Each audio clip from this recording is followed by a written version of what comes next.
Scientist ने समुंदर के लगभग 5000 फीट नीचे एक ऐसा चीज़ डिस्कवर किया जो बिना सनलाइट के ऑक्सीजन बना सकती है।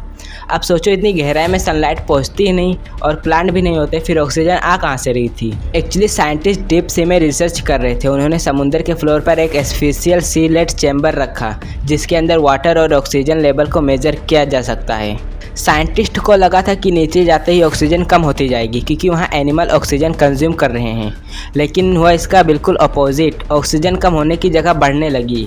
पहले साइंटिस्ट को लगा था कि शायद मशीन का सेंसर खराब है, इसीलिए उन्होंने दूसरे इक्विपमेंट से भी टेस्ट किया और रिजल्ट फिर सेम ही था। तब साइंटिस्ट ने समुंदर के फ्लोर पर पड़े कुछ पोटैटो शेप्स रॉक्स को नोटिस किया।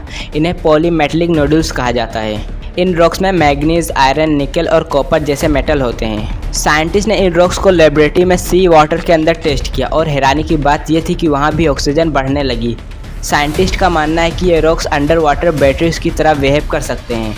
इन मेटल्स के बीच में इलेक्ट्रिकल एनर्जी क्रिएट हो सकती है जो वाटर मॉलिक्यूल्स को स्प्लिट करने में हेल्प कर सकती है, और जब H2O स्प्लिट होता है तो हाइड्रोजन और ऑक्सीजन बन सकते हैं। इस प्रोसेस को इलेक्ट्रोलिसिस कहा जाता है। लेकिन सबसे इंटरेस्टिंग की बात यह है कि इन रॉक्स को फ्यूचर में वैल्यूएबल मेटल्स के लिए डीप सी से माइनिंग से निकाला जा सकता है।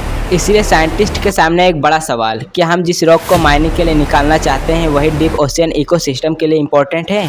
अभी साइंटिस्ट इस डिस्कवरी को और स्टडी कर रही है, और अगर ये प्रोसेस कंफर्म होता है तो हमें ये समझना पड़ेगा कि लाइफ सर्वाइव करने के लिए सनलाइट हर जगह ज़रूरी नहीं है।